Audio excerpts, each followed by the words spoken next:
Pessoal, vamos para o final aqui não desse conteúdo, né, mas do assunto de hoje. A gente vai continuar ainda nas outras aulas falando de desprendimento, mas agora a gente vai ver, a gente já viu, digamos, a parte budista, a gente já viu agora a parte cristã, né? E uma perguntinha básica, né, que todo mundo faz. Ah, professor, a cristandade exige, ou pelo menos pede, que nós tenhamos esse total desprendimento, né? Jesus simplesmente largou tudo. Aí a perguntinha que se faz é essa, né? É,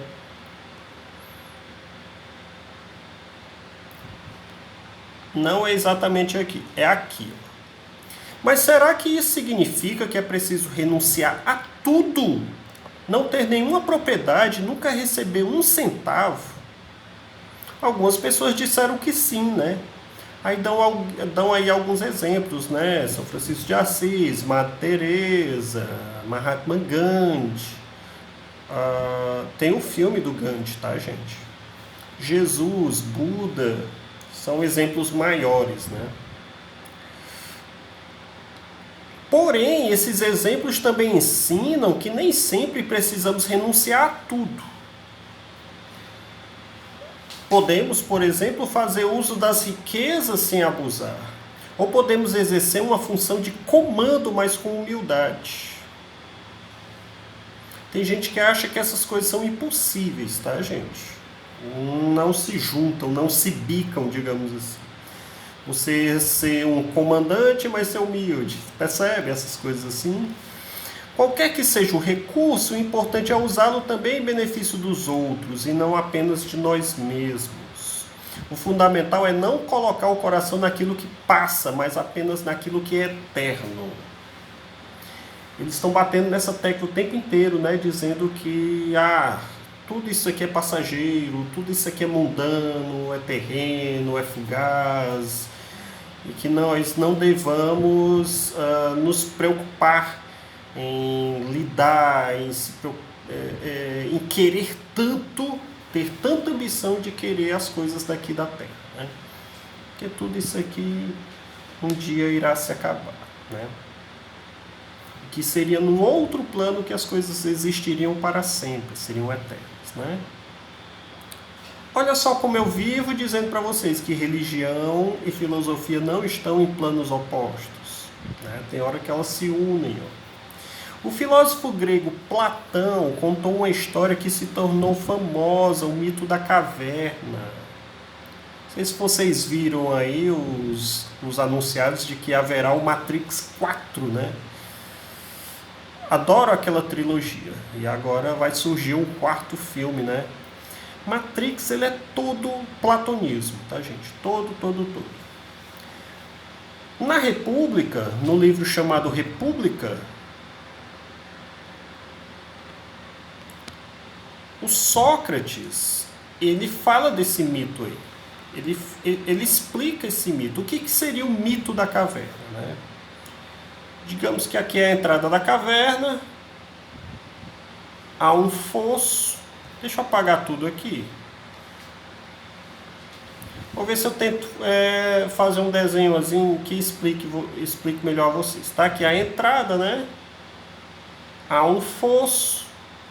E lá nesse fosso tem as pessoas, né? E aqui na frente tem uma parede, né? E a luz, ela entra por aqui. A luz do sol, tá?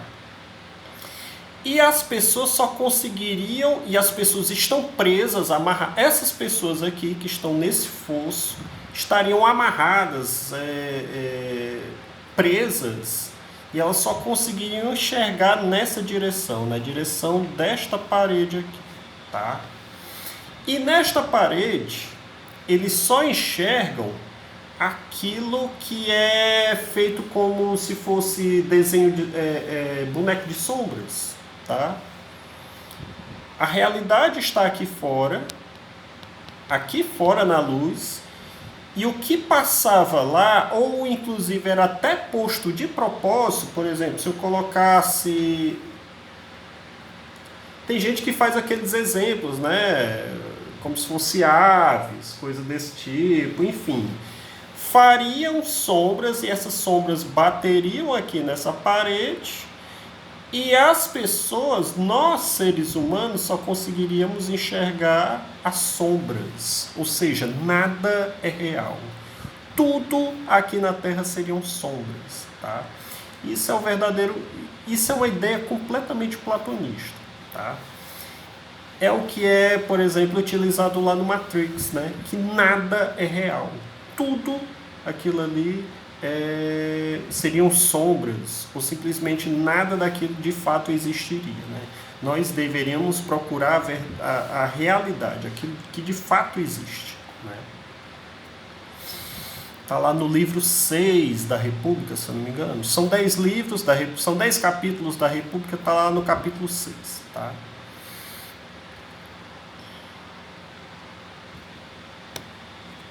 Nela, os seres humanos são descritos como pessoas acorrentadas no fundo de uma caverna escura que só enxergam sombras e pensam que elas são a realidade.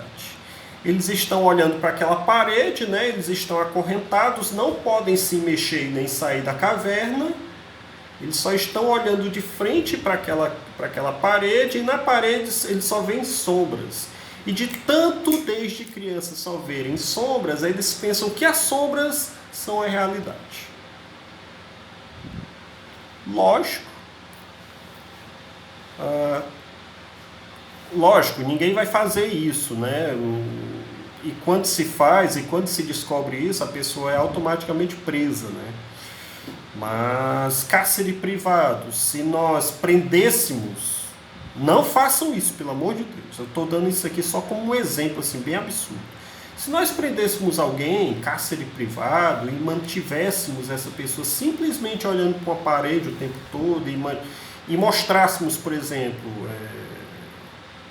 não é realidade, não é aquilo que de fato existe, a natureza, os animais, tudo, mas somente desenhos. Se nós mostrássemos somente desenhos, aquela pessoa, desde criancinha até a fase adulta, ele iria pensar que somente existiriam desenhos. É algo óbvio, né, gente? Você nunca viu a realidade? Nunca saíram para ver à luz do sol o mundo verdadeiro. Matrix, ele é tudo isso, tá?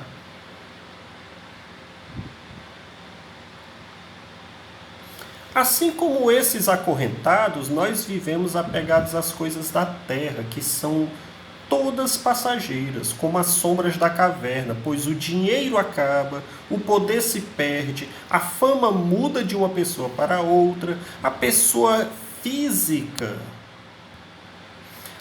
Aliás, a beleza física também passa, e muitas vezes não percebemos. Percebemos, né? Não percebemos as coisas que são eternas, como o bem, a verdade e o amor. Coisas eternas. Professor, o amor acaba. A paixão acaba, o amor não. A paixão acaba, o amor não. Tá? Então, se alguma relação acabou, as pessoas não se gostam mais, aquilo ali era simplesmente paixão, não amor. Pessoal, eu vou deixar uma tarefinha aí para vocês, tá? E vocês falem sobre desprendimento. Aí na próxima aula a gente continua, tá bom? Aí a gente retoma com os lírios do campo. Jesus, né? Beijos a todos.